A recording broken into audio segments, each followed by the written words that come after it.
नाताळाचा संदेश आम्हाला काय सांगतो की प्रत्येक व्यक्ती देवाशिवाय अपूर्ण आहे. प्रभूला धन्यवाद असो की हा नाताळाचा दिवस प्रभूने आम्हा प्रत्येकाच्या आयुष्याला दाखवला. आणि नाताळाचा आनंद हा काही और आहे ना. आम्ही प्रत्येकजण आपला स्वतःचा वाढदिवस साजरा करतो, आनंद करतो, परंतु त्याहीपेक्षा मोठा आनंद परमेश्वर आमच्या जीवनामध्ये त्यांनी दिलेला आहे. आज त्याच विषय देवाच्या वचनातून आम्ही काही गोष्टी बघणार आहोत. यावेळेस लूका शुभवर्तमान याचा 2रा अध्याय आणि 8 वचनापासून 20 पर्यंत. Praise the Lord. प्रभूच्या नावाला धन्यवाद असो.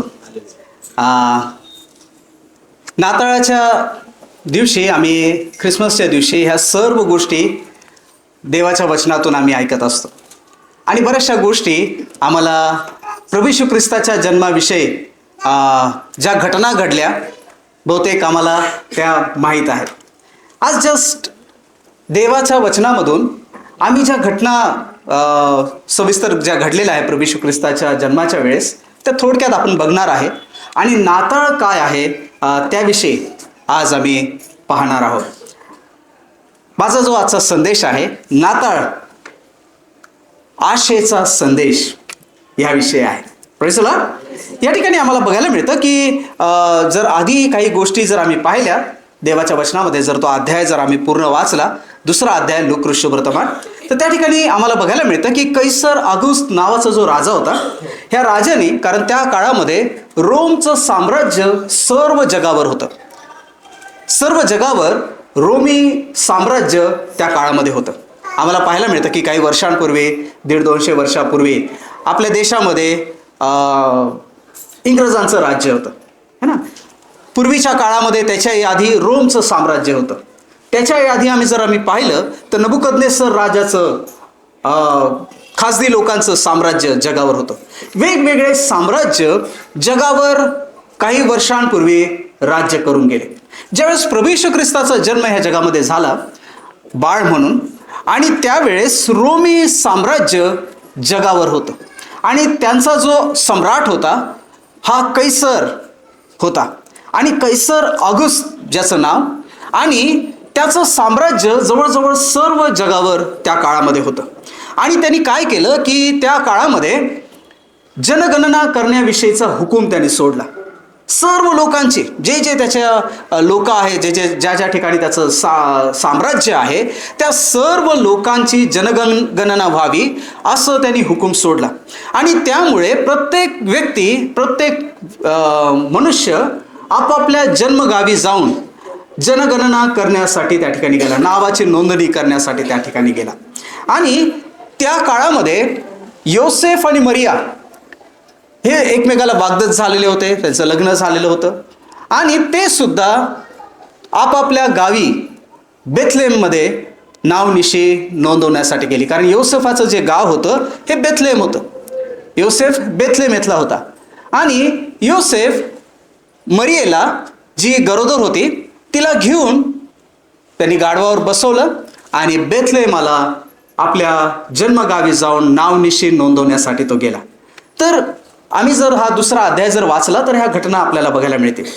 आणि त्या ठिकाणी गेलेला असताना वचन सांगतं की प्रत्येक जण, प्रत्येक व्यक्ती आपापल्या जन्मगावी आल्यामुळे सर्व त्या काळामध्ये असलेले जे काही उतार शाळा होत्या ना, त्या काळात आजच्यासारखे मोठमोठे हॉटेल्स नव्हते किंवा इतर गोष्टी नव्हत्या, परंतु उतार शाळा होत्या. आणि ह्या उतार शाळेमध्ये सर्व लोक जे बाहेरून आलेले आहे त्या ठिकाणी राहायला गेले. आणि ज्यावेळेस योसेफ आणि मरिया जी गरोदर होती त्या काळामध्ये ते सुद्धा बेथलेहमामध्ये आले. परंतु अनेक लोक आपल्या नावनिशी लिहून देण्यासाठी आलेल्यामुळे काय झालं होतं की सर्व जागा भरलेल्या होत्या, कुठेही जागा उरली नाही. उतार शाळेमध्ये पण त्यांना जागा राहिली नाही आणि इतर ठिकाणी सुद्धा त्यांना उतरायला जागा राहिली नाही. आणि मग ते विचारणा करू लागले की कुठंतरी त्यांना राहायला जागा मिळेल, परंतु जागा मिळाली नाही. आणि मग शेवटी त्या उतार शाळेचा जो मालक होता त्याला त्यांनी विनंती केली. आणि उतार शाळेचा मालक म्हटला की सर्व जागा आता फुल झालेल्या आहे, परंतु एक जागा मात्र आहे आणि ती आहे गोठा, ज्या ठिकाणी गुरंढोरं बांधले जातात. तर बघा, तुम्हाला जर चालत असेल तर ती जागा आम्ही तुम्हाला देतो. आणि योसेफाने काय केलं की ठीक आहे की कुठं जागा मिळत नाही आणि आता मरियाचे प्रसूतीचे दिवस पण जवळ आलेले आहेत, कधी पण प्रसूती होऊ शकते, बाळंतपण होऊ शकतं, आणि मग त्यामुळे त्यांनी त्या गोठ्यामध्ये राहण्याचा निर्णय घेतला. आणि आम्हाला बघायला मिळतं की त्या गोठ्यामध्ये प्रभू येशू ख्रिस्ताचा जन्म त्या ठिकाणी झाला. आणि त्याच काळामध्ये, त्याच वेळेमध्ये ज्यावेळेस प्रभू येशू ख्रिस्ताचा जन्म त्या ठिकाणी झाला, अरण्यामध्ये, रानामध्ये मेंढपाळ जे होते, जे मेंढर राखणारे होते, आपले कळप त्या ठिकाणी राखत होते. मेंढरांचं रक्षण ते करत होते. रात्रीची वेळ होती, रात्रीच्या वेळेमध्ये मेंढर रानामध्ये होते, त्यांना सर्व मेंढपाळ त्यांना त्यांचं सांभाळ आणि रक्षण त्या ठिकाणी करत होते. की त्या काळामध्ये हिंस्र पशु तर जास्त होते आणि त्यामुळे मेंढपाळ लोकांना आपल्या मेंढरांचं संरक्षण करण्यासाठी प्रयत्न करावा लागत असे, रक्षण त्यांचं करावं लागत असे. रात्र त्यांना जागं राहावं लागत असे. आणि काही जण जागं राहत असत, काही जण झोपी जात असत, आळीपाळीने एखाद्यास विश्राम ते करत असत. आणि अशा प्रकारे आपल्या मेंढरांना काही होऊ नये, आपल्या मेंढरांचं काही नुकसान होऊ नये, आणि म्हणून ते त्या ठिकाणी काही जण जागे होते. आणि वचन सांगतं की ज्यावेळेस मेंढपाळ त्या रानामध्ये आपल्या मेंढरांचं रक्षण करत होते, सगळे हिंस्र पशुपासून, सर्व दुष्टापासून, हे ना, लांडगे कोल्हे जे काही असेल त्या सर्वांपासून. आणि त्यावेळेस काय झालं की अचानक मध्यरात्री एक स्वर्गदूत त्यांच्या भोवती प्रगट झाला. आता हे जस्ट मी पार्श्वभूमी सांगत आहे, त्याच्यानंतर आपण मेसेज जो आहे त्याकडे वळणार आहोत. आणि ज्यावेळेस मेंढपाळ त्या ठिकाणी, काही जण झोपी गेलेले असतील, काही जण जागे होते, आणि अचानक एक मोठा दिव्य देवदूत त्यांच्याजवळ उभा राहिला आणि त्यांच्या समोर तो प्रगट झाला. आणि ते लोक अचानक देवदूताला बघून घाबरून गेले. मोठा प्रकाश त्यांच्या भोवती प्रकाशला आणि त्यांना समजेना हे काय प्रकार आहे. आणि एखाद्यास ते मोठ्याने ओरडले असतील, घाबरले असतील, किंकाळी मारले असेल की अरे बापरे काय बघत आहे. आणि मग देवदूत त्यांच्या समोर प्रगट झाल्यानंतर जर आम्हाला पाहायला मिळतं की देवदूतांनी काय केलं की परमेश्वराचं, प्रभूचं तेज त्यांच्या भोवती प्रकाशलं, मोठा प्रकाश त्यांच्या भोवती प्रकाशला आणि सर्व घाबरून गेले. आणि त्यावेळेस देवदूतांनी एक संदेश त्यांच्यापर्यंत आणला. आणि तो संदेश काय होता, तेव्हा देवदूत त्यास म्हणाला, 10व वचन, भिवू नका, कारण पहा जो मोठा आनंद सर्व लोकांस होणार आहे त्याची सुवार्ता मी तुम्हाला सांगतो. देवदूतांनी त्यांना धीर दिला. जे घाबरलेले होते, गोंधळलेले होते की हे काय घडत आहे, अचानक मध्यरात्री कोण व्यक्ती प्रगट झालेला आहे, एवढा प्रकाशमान, एवढा सामर्थ्यवान. आणि ते सर्व घाबरून गेलेले असताना, त्या विचारात असताना देवदूत त्यांच्या संगती बोलू लागला, वचन सांगतं. आणि देवदूत त्यास म्हणाला, भिवू नका. तो त्यांना धीर देताना आम्हाला बघायला मिळतं. आणि तो म्हणतो, कारण पहा जो मोठा आनंद सर्व लोकांस होणार आहे त्याची सुवार्ता मी तुम्हाला सांगतो. देवदूत त्यांना घाबरवण्यासाठी आलेला नव्हता, तर त्यांना धीर देण्यासाठी आणि मोठ्या आनंदाची सुवार्ता सांगण्यासाठी आलेला होता. Praise the Lord, hallelujah.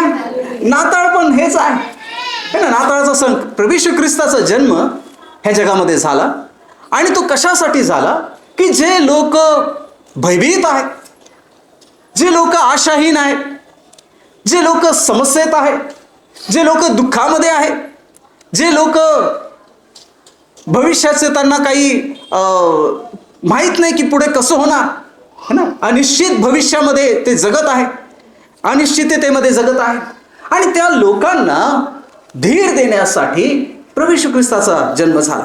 आणि आम्हाला बघायला मिळतं की त्या परिस्थितीमध्ये देवदूत त्यांना सांगतो की जो मोठा आनंद सर्व जगाला होणार आहे त्याची सुवार्ता मी तुम्हाला सांगतो.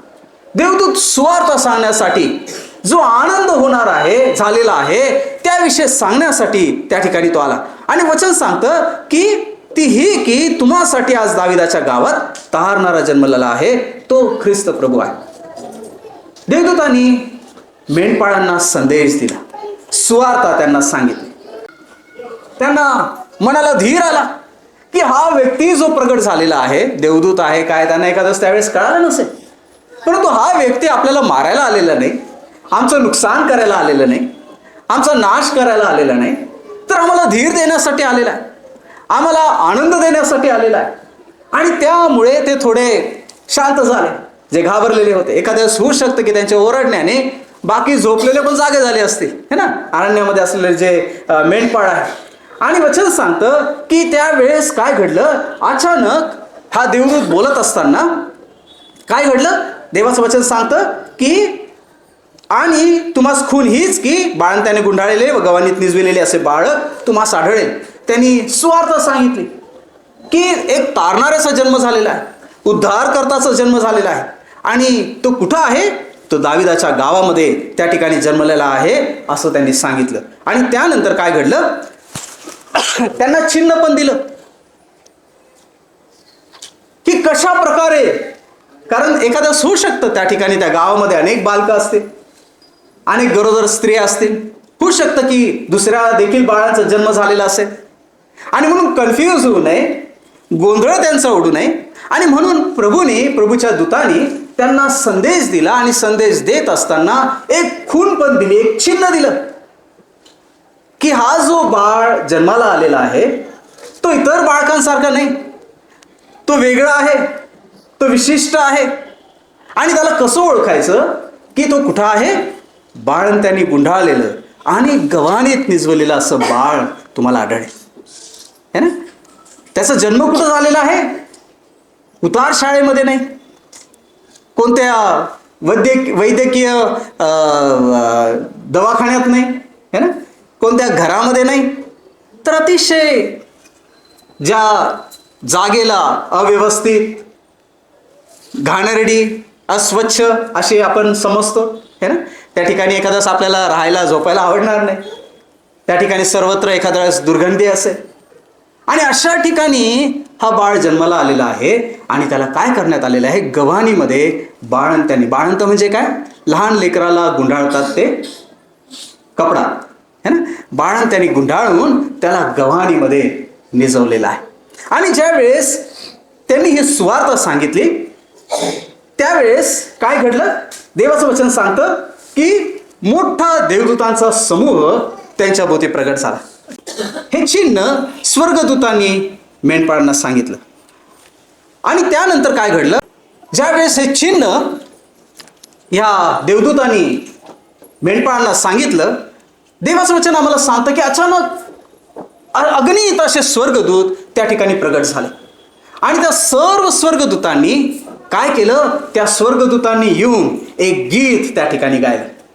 परंतु वचन सांगतं की मोठं ना त्या ठिकाणी सांगितलेलं आहे की काय झालं, स्वर्गातील सैन्यांचा समुदाय त्या देवदूताजवळ प्रगट झाला.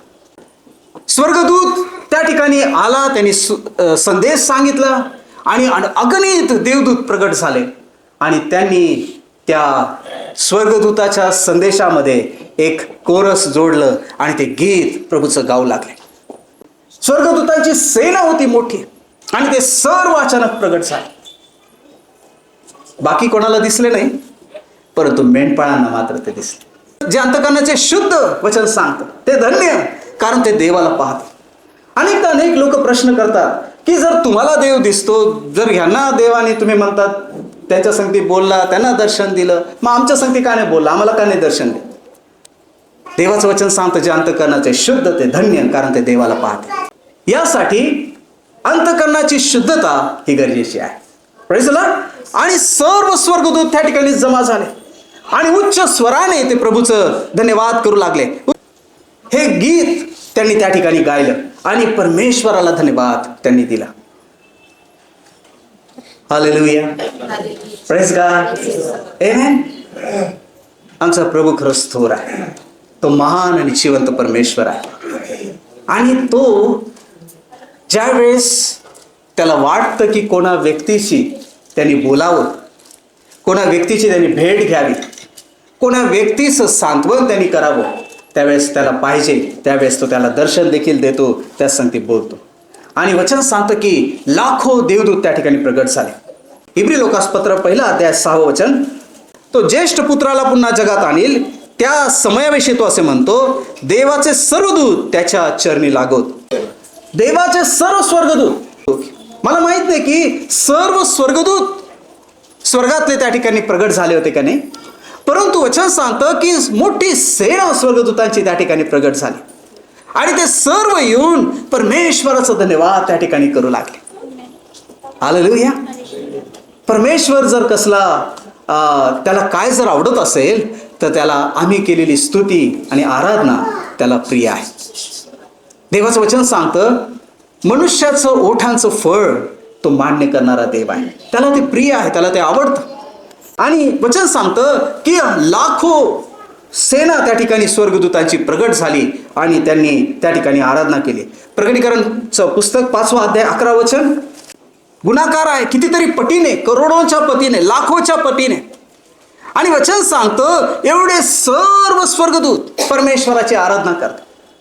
ज्यावेळेस प्रभू येशू ख्रिस्त देवाचा एकुलता एक पुत्र ज्यावेळेस त्यांनी मानव रूप धारण करून ह्या जगामध्ये जन्म घेतला त्यावेळेस सर्वप्रथम जर कोणी त्याची आराधना केली असेल तर देवाच्या वचनामध्ये आम्हाला बघायला मिळतं की लाखो करोडो देवदूत त्या ठिकाणी एकत्र येऊन त्या ठिकाणी प्रभूची आराधना करत होते. ज्यावेळेस आम्ही मनापासून अंतःकरणपूर्वक ज्यावेळेस परमेश्वराची भक्ती आणि आराधना करतो देवाची उपस्थिती आमच्यामध्ये उतरून येते. आणि ह्या ठिकाणी तर आम्हाला बघायला मिळतं की स्वतः प्रभू येशू ख्रिस्ताचा जन्म ह्या जगामध्ये झाला. एक मनुष्य रूप धारण त्यांनी केलं. तो 2000 वर्षापूर्वी नाही जन्म त्यांनी घेतला, तो त्याच्या पूर्वीचा आहे. परंतु मनुष्याच्या उद्धारासाठी त्याला मानवरूप धारण करून येणं गरजेचं होतं. म्हणून 2000 वर्षापूर्वी प्रभू येशू ख्रिस्त मानवरूप धारण करून आला. परंतु तो त्याही पहिल्याचा आहे. त्यानंतर आम्हाला बघायला मिळतं की मेंढपाळांना त्यांनी संदेश दिला देवदूतांनी, प्रभूची आराधना त्यांनी केली आणि मग त्यांना सोडून देवदूत स्वर्गामध्ये निघून गेले. आणि त्यांनी विचार केला की आपण जायला पाहिजे की ज्या सुवार्ता जे देवदूतांनी आम्हाला सांगितलेली आहे ती कुठं आहे त्याला आपण बघायला पाहिजे. खरंच त्या बाळाचा जन्म कुठं झालेला आहे आम्हाला जाऊन बघायला पाहिजे. आणि वचन सांगतं की ते लगबगीने उठले है ना. जर कधी 16 वचनामध्ये सांगितलं आहे तेव्हा ते घाईघाईने गेले. त्यांना सगळं आपलं शेरडं मेंढरं त्यांची ती धनसंपत्ती होती त्या काळामध्ये त्याची चिंता केली नाही. मला माहित नाही की कोणाच्या हाती सोपवली त्यांनी. एखादा नौकर असतील किंवा दुसरे कोणी असतील की एखादा होऊ शकतं की रानात तसंच सोडून गेले असतील, त्याची चिंता केली नाही आणि प्रभूला भेटायला ते निघाले. Hallelujah, praise the Lord. मेंढपाळांना देवदूतांना दिलेला संदेश हा नाताळाचा संदेश आहे. ऍक्च्युली नाताळाचा संदेश काय? जो संदेश मेंढपाळांना देवदूतांनी दिला तोच नाताळाचा संदेश आहे. आणि तो संदेश काय आहे? तो संदेश हा आहे की भिवू नका, कारण पहा जो मोठा आनंद सर्व लोकांस होणार आहे त्याची सुवार्ता मी तुम्हाला सांगतो. आणि ती ही आहे की आज दाविदाच्या गावात तारणारा जन्मला आहे, तो ख्रिस्त प्रभू आहे. हे आहे नाताळाचा संदेश. आज ह्याच्याच विषयी आम्ही महत्वाच्या काही गोष्टी पाहणार आहोत. सगळ्यात पहिलं हा जो संदेश आहे कोणाला मिळाला? मेंढपाळांना. राजाला नाही मिळाला, अधिकाऱ्यांना नाही मिळाला, धनवान लोकांना नाही मिळाला, ज्ञानी लोकांना नाही मिळाला. सर्वसाधारण लोकांना हा संदेश पहिल्यांदा मिळाला. बघा, उद्धार करता तारणारा जन्मला आहे तुमच्यासाठी. कोणाला सांगितलं पहिलं? अशिक्षित लोकांना, साधारण लोकांना, अडाणी लोकांना, जे श्रीमंत नाही त्यांना, ज्यांची काही प्रतिष्ठा नाही त्यांना, समाजामध्ये एखाद्या वेळेस अतिशय खालच्या दर्जाचं त्यांना समजलं जातं त्यांना, काही काही वेळेस अनेक लोकांना तुच्छ रीतीने बघितलं जातं. का रे, खालच्या दर्जाच्या, हे काय फार महत्वाचे नाही, हे काही विशेष नाही. परंतु देव अशा लोकांची काळजी करणारा देव आहे. ज्यांना समाजाने नाकारलेला आहे, ज्यांना जगाने नाकारलेला आहे, ज्यांना लोक तुच्छ समजतात, ज्यांना लोक अशिक्षित समजतात, ज्यांना लोक अडाणी निर्धन समजतात, प्रभूचं त्यांच्याकडे लक्ष आहे. हालेलुया. प्रभू त्यांची काळजी करणार आहे. परमेश्वर अशा लोकांची काळजी घेतो, अशा लोकांची चिंता करतो की जे अशा प्रकारचे समाजामध्ये अतिशय खालच्या स्तराचे आहे, ज्यांना तुच्छ समजलं जातं. देव त्यांची देखील चिंता करतो. या संदेशावरून आम्हाला कळतं. हालेलुया.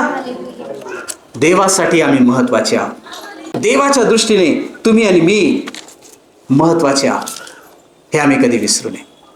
Praise the Lord. घोषणा मेंढपाळांना झाली. योसेफ, मरिया आणि बाळ येशूला भेटण्यासाठी एकमेव आमंत्रण जर कोणाला मिळालं असेल तर ह्या साधारण लोकांना मिळालं. आमेन. साधारण लोकांना आमंत्रण मिळालं. कोणाला भेटण्यासाठी?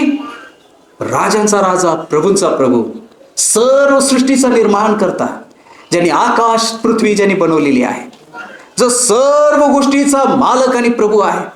आणि म्हणून जर आज आम्ही कधी कधी समाजामध्ये आम्हाला असं वाटत असेल या जगामध्ये की आमचं अस्तित्व काही नाही, आम्ही क्षुल्लक आहो, साधारण आहो, अज्ञानी आहो, गरीब आहो, अशिक्षित आहो, तर लक्षात ठेवा, जरी जगाचं लक्ष तुमच्याकडे नसेल परंतु प्रभूची दृष्टी तुमच्याकडे आहे. हालेलुया.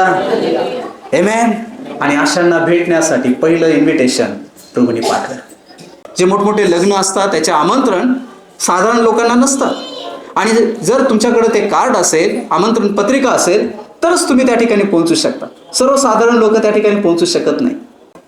ह्याच्यातून आम्ही काय शिकतो? की देव तुमच्यावर प्रेम करतो. हालेलुया. देव आम्हा प्रत्येकावर प्रेम करतो. त्याला आमची काळजी आहे. आम्ही स्वतःला किती क्षुल्लक समजत असू द्या, परंतु तरीही देव आमच्यावर प्रेम करतो आणि तो आम्हाला ओळखतो. ह्या जगामध्ये एखादं फारसं लोक आम्हाला ओळखणारे नसते, परंतु देव आम्हाला ओळखतो. त्याची दृष्टी प्रत्येक व्यक्तीकडे आहे. तो आमची काळजी घेतो आणि त्यामुळे त्याच्या दृष्टीने आम्ही फारच महत्वाचे आहोत. पहिले कोरिंथीकरास पत्र याचा 1 अध्याय आणि त्याचं 26 ते 28 वचन. देव कोणाची निवड करतो? साधारण लोकांची, मूर्खांची, यासाठी की ज्ञानांना लाज व्हावे, दुर्बळांची, यासाठी की बलवानांना लाज व्हावे. आणि आम्हाला बघायला मिळतं याचा अर्थ की देवाचं सर्वसाधारण व्यक्तीवर सुद्धा लक्ष आहे. तो प्रत्येक साधारणातल्या साधारण व्यक्तीची काळजी करणार आहे. प्रत्येक साधारणातल्या साधारण व्यक्तीवर तो प्रेम करणार आहे. हालेलुया. Praise the Lord. अजून एक महत्वाची गोष्ट, प्रभूचा संदेश ज्यावेळेस मेंढपाळांकडे आला, त्यांनी एक अद्भुत गोष्ट त्यांना सांगितली की तो काय करायला आलेला आहे? या पृथ्वीवर मनुष्यांना शांती देण्यासाठी आलेला आहे. शांती प्राप्त करण्यासाठी लोक आज कुठं कुठं जातात, काय काय करतात, कितीतरी स्वतःच्या शरीराला परिश्रम देतात, दुःख देतात, त्याग करतात. परंतु देवाचं वचन आम्हाला सांगतं की प्रभू येशू ख्रिस्त या जगामध्ये शांती प्रस्थापित करण्यासाठी आला. जेव्हा प्रभू येशू ख्रिस्त एका ठिकाणून जात होता, एका ठिकाणी नावेमध्ये ते बसलेले होते त्याच्या शिष्यांसंगती. आणि ज्यावेळेस समुद्रामधून त्याची नाव चाललेली असताना मोठं तुफान उठलं. आणि वचन सांगतं की ज्या नावेमध्ये ते बसले होते त्याच्यामध्ये पाणी भरू लागलं, ती डुबू लागली, बुडू लागली. आणि त्यावेळेस प्रभू येशू ख्रिस्त शांत रीतीने त्या नावेमध्ये झोपलेला होता. आणि शिष्यांनी येशूला उठवलं की प्रभू, आपण बुडत आहोत, आपण मरत आहोत, उठा, आम्हाला वाचवा. आणि वचन सांगतं की येशू उठला, त्यांनी त्या वाऱ्याला धमकावलं, त्या वादळाला धमकावलं आणि सर्व काही शांत झालं. आणि ते लोक विचार करू लागले नाव्यामध्ये असणारे की आहे तरी कोण की वारा, समुद्र आणि निसर्ग देखील याचा ऐकतो. प्रियांनो, प्रभू येशू ख्रिस्त या जगामध्ये शांती स्थापन करायला आला. जगामध्ये बाहेर तुम्हाला किती मोठं तुफान दिसत असू द्या, बाहेर जगामध्ये किती मोठं समस्या, वादळ आणि परिस्थिती अस्थिर दिसत असू द्या, पण ज्या वेळेस आम्ही त्या प्रभूवर विश्वास ठेवतो, त्या वादळामध्ये, त्या संकटामध्ये, त्या दुःखामध्ये, त्या समस्येमध्ये देखील आमच्या हृदयामध्ये ख्रिस्तांनी दिलेली शांती ज्यावेळेस आहे त्यावेळेस आमच्यावर त्याचा कोणताही परिणाम होत नाही. ही ती शांती आहे. एका ठिकाणी प्रभू येशू ख्रिस्त म्हणतो की जग देतं त्याप्रमाणे नाही, तर मी माझी शांती तुम्हाला देतो. जगाची शांती परिस्थितीवर अवलंबून आहे, जगाची शांती धनसंपत्तीवर अवलंबून आहे, जगाची शांती वेगवेगळ्या प्रकारच्या ज्या भौतिक गोष्टी आहेत त्याच्यावर अवलंबून आहे. परंतु ज्या वेळेस त्या आमच्यापासून निघून जातात, आमच्या जीवनामध्ये अस्थिरता, घबराहट, समस्या येतात. पण ज्या वेळेस प्रभू येशू ख्रिस्तावर आम्ही विश्वास ठेवतो, प्रतिकूल परिस्थितीमध्ये देखील आमच्या जीवनामध्ये देवाने दिलेली शांती त्या ठिकाणी राहते. आम्ही त्याही परिस्थितीमध्ये आनंदाने जीवन जगायला शिकतो. हालेलुया. सर्व कठीण परिस्थितीमध्ये त्या ठिकाणी आम्ही आनंद करू शकतो आणि त्या सर्व दुःखावर आम्ही विजय प्राप्त करू शकतो. ही आहे देवाने दिलेली शांती. जगातली शांती परिस्थितीवर अवलंबून आहे. एखाद्या सुंदर चांगल्या ठिकाणी गेलं तर तुम्हाला शांत वाटेल. तिथून थोडंसं बाहेर गेला, ट्रॅफिकमध्ये अडकला तर सगळी तुमची शांती गेली. बरोबर आहे.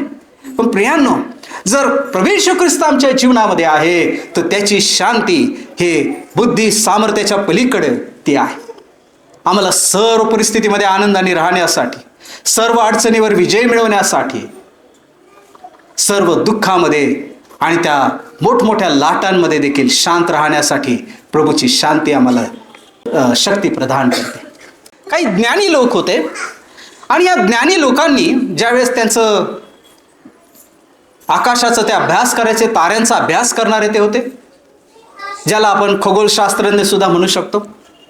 आणि पूर्व देशाला हे राहत असत. आणि ज्यावेळेस ते ताऱ्यांचा अभ्यास करत असताना त्यांना आकाशामध्ये एक निराळा तारा दिसला, जो इतर ताऱ्यांपेक्षा देखील वेगळा होता, तेजस्वी होता, अद्भुत होता, प्रकाशमान होता, मोठा होता. आणि एवढंच केवळ नव्हे तर त्याच्यामध्ये एक अद्भुत गोष्ट होती की हा तारा त्यांना हलताना चालताना दिसत होता. तुटता तारा नाही, परंतु एक प्रकारे मार्ग दाखवणारा तारा. आणि ज्यावेळेस ह्या मागी लोकांनी त्याचा अभ्यास केला त्यावेळेस त्यांना असं कळालं की हा जो तारा आहे, ह्या तारा या ठिकाणी आज आम्हाला दिसत आहे, अचानक दिसत आहे, अचानक हा प्रगट झालेला आहे, हा साधारण तारा आहे. आणि ज्यावेळेस त्यांनी अभ्यास केला त्यावेळेस त्यांना असं कळालं की पृथ्वीवर कोणीतरी एक मोठा राजा जन्माला आलेला आहे. ह्या मागी लोकांनी पहिली घोषणा केली की राजा जन्माला आलेलेच. हालेलुया. बघा, त्यांच्या ज्ञानाच्या द्वारे त्यांना हे देवाने प्रगट केलं.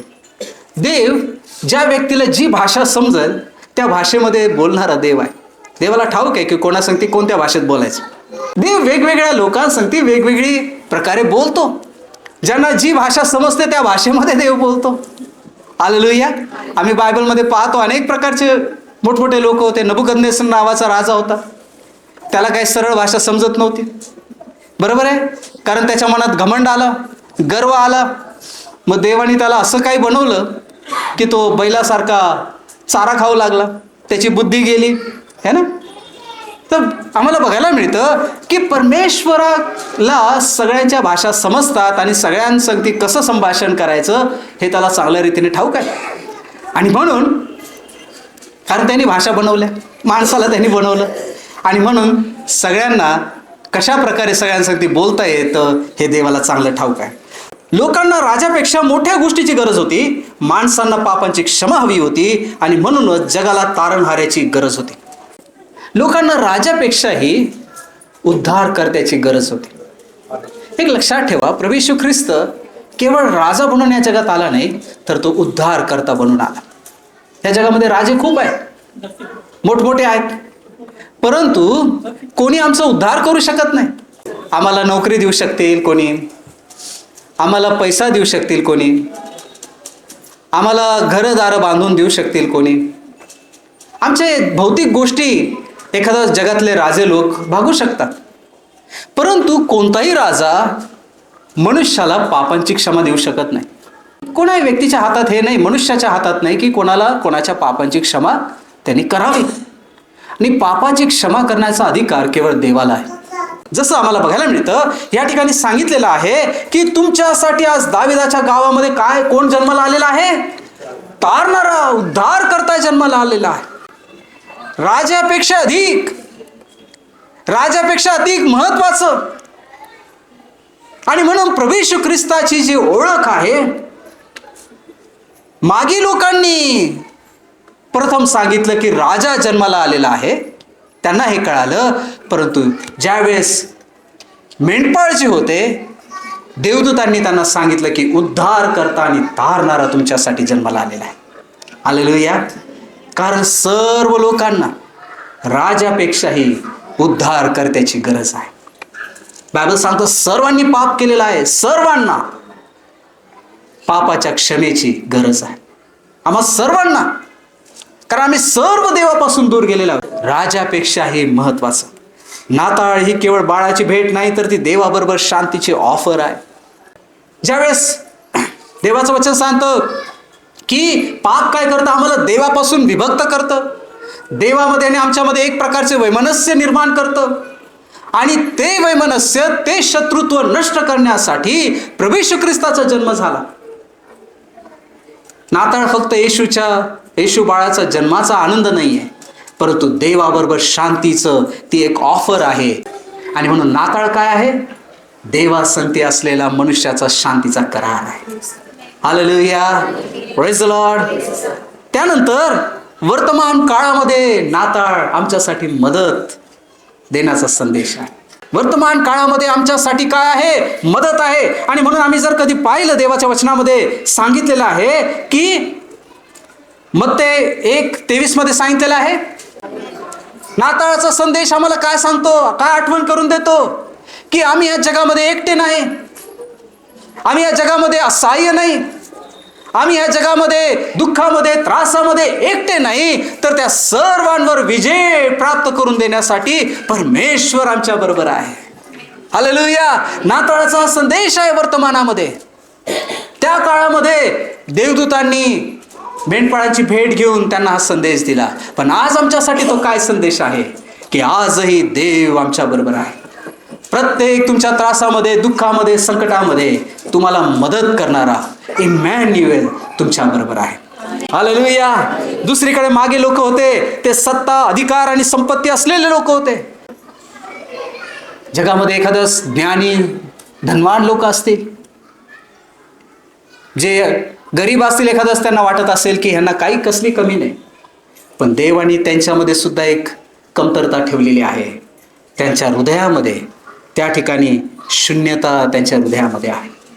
ते सर्व काही करून सुद्धा आहे, त्यांना वाटतं की त्यांच्या जीवनामध्ये कुठंतरी ते कमी आहे.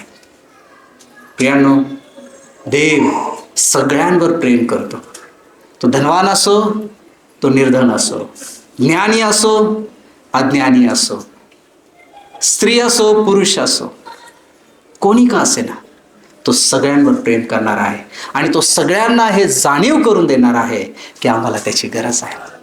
नाताळाचा संदेश आम्हाला काय सांगतो की प्रत्येक व्यक्ती देवाशिवाय अपूर्ण आहे. नाताळाचा संदेश आम्हाला आशा देतो भावी जीवनाच्या सुस्थितीची. कलस्सैकारास पत्र 1 अध्याय 27 वचन बघा. मेंढपाळ लोक त्या ठिकाणी रानामध्ये होते, तोपर्यंत जीवनाविषयी त्यांना फारसं आशा नव्हती. सकाळी उठायचं, कामाला जायचं, त्यांचे मेंढरं घेऊन चारायचं, रानामध्ये राहायचं, काय होईल माहीत नाही, हिंस्र पशु येईल, किती मेंढरं चोरून नेईल, नाश करेल माहीत नाही, पुढं काय होईल त्यांचं त्यांना माहीत नाही, कसलीच आशा नाही, चाललंय जीवन ढकलत आहे. एक आशा घेऊन ते निघाले बाहेर की दाविदाच्या नगरामध्ये आमच्यासाठी तारणारा जन्मलेला आहे, आम्हाला सुटका देणारा जन्मलेला आहे, आम्हाला आनंद देणारा जन्मलेला आहे, आमच्या ह्या रटाळ जीवनामध्ये शांती आणि आशा देणारा कोणीतरी आलेला आहे. आणि ते लगबगीने निघाले वचन सांगतं. हालेलुया. देवाचं वचन आम्हाला सांगतं की प्रभू येशू ख्रिस्त भविष्यासाठी आम्हाला आशा देणारा आहे. आशेचा तो देव आम्हाला जीवनामध्ये आशा देणारा आहे. एखाद्यास होऊ शकतं या जगामध्ये आम्ही बाकी सर्व गोष्टीची लोकांनी आशा सोडली असेल, काही लोकांनी जगायची आशा सोडली, जीवनाविषयी आशा, भविष्याविषयी आशा. प्रियांनो, नाताळाचा संदेश आम्हाला आशा देतो. प्रभू येशू ख्रिस्त या जगामध्ये ह्यासाठी आला की आम्हाला भविष्यामध्ये आशा द्यावी. ख्रिस्ती जीवन हे आशेचं जीवन आहे. येशूने सांगितलं, पहा मी जातो, पण तुमची मनं अस्वस्थ होऊ देऊ नका. माझ्या पित्याच्या घरामध्ये राहण्याच्या मुबलक जागा आहे, नसत्या तर मी तसं तुम्हाला सांगितलं असतं. पहा मी जातो आणि तुमच्यासाठी जागा तयार करतो, यासाठी की जेथे कुठे मी आहे तेथे तुम्ही राहावं. मागी लोकांना पुढं चालण्यासाठी कशामुळे मदत मिळाली? त्यांनी पाहिलं की कोणीतरी राजा जन्माला आलेला आहे.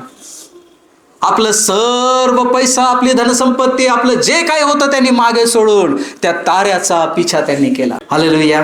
त्यांचा दृष्टिकोन पूर्णपणे बदलून गेला. नाताळाचा सण आम्ही साजरा करत आहोत. आम्हाला माहित आहे की प्रभू आमच्यासाठी आला. एखादा समस्या, तुमचे आव्हानं जीवनामध्ये तेच असतील, पण त्याच्याकडे पाहण्याचा तुमचा दृष्टिकोन बदलून गेलेला असेल. हालेलुया. अरे आजपर्यंत मी हे काम आनंदाने केलं नाही, पण मी आता आनंदाने ते करेल, जोशाने करेल. हालेलुया. कारण भविष्यामध्ये प्रभूने मला आशा दिलेली आहे. सगळं बदलून जाणार नाही. एखाद्या वेळेस होऊ शकतं की देवाला बदलायचं तर बदलू पण शकतो. तोच बॉस, तेच संगतीचे लोक, तेच काम, तीच परिस्थिती, पण तुमचा त्यांच्याकडे बघण्याचा दृष्टिकोन बदलून जाईल. हालेलुया. नाताळाचा संदेश आम्हाला भविष्याची आशा देणारा आहे. असं म्हणतात, ज्यावेळेस आनंद वाटला जातो तो द्विगुणित होतो, वाढतो. हालेलुया. आज या ठिकाणी अनेक खुर्च्या खाली आहे. आम्ही आनंद वाटण्यामध्ये कंजूसी करतो. जर प्रभूनी ह्या जगामध्ये तो आमच्यासाठी आला, आम्हाला आनंद, शांती देण्यासाठी, आशा देण्यासाठी, वर्तमान काळाची आणि मदत करण्यासाठी, भविष्यामध्ये आशा देण्यासाठी जो आनंद प्रभूने आम्हाला दिलेला आहे, तर तो आनंद आम्ही स्वतःपुरता ठेवणार नाही. ह्या मेंढपाळांनी काय केलं माहिती आहे प्रियांनो? त्यांचा आनंद त्यांनी स्वतःपुरता ठेवला नाही. त्यांनी तो आनंद रस्त्याने जितके लोक त्यांना भेटले तो सगळ्यांना जाऊन त्यांनी सांगितला. आज नाताळाचा संदेश आम्हाला काय सांगत आहे की तो आनंद आम्ही स्वतःपुरता ठेवू नये, आम्ही इतरांपर्यंत तो घेऊन जावा. आज अनेक जगामध्ये असे लोक आहेत जे दुःखात आहेत, त्रासात आहेत, ज्यांच्या जीवनामध्ये शून्यता आहे, खालीपण आहे, आनंद गमावलेला आहे, आशा, जीवनाची जगण्याची आशा त्यांनी सोडलेली आहे. प्रियांनो, त्यांच्यापर्यंत आम्ही हा नाताळाचा आनंद पोहोचवावा. प्रभू येशू ख्रिस्त ह्यासाठी या जगात आलेला आहे हे त्यांना आम्ही सांगावं आणि ते सुद्धा आनंदित व्हावे.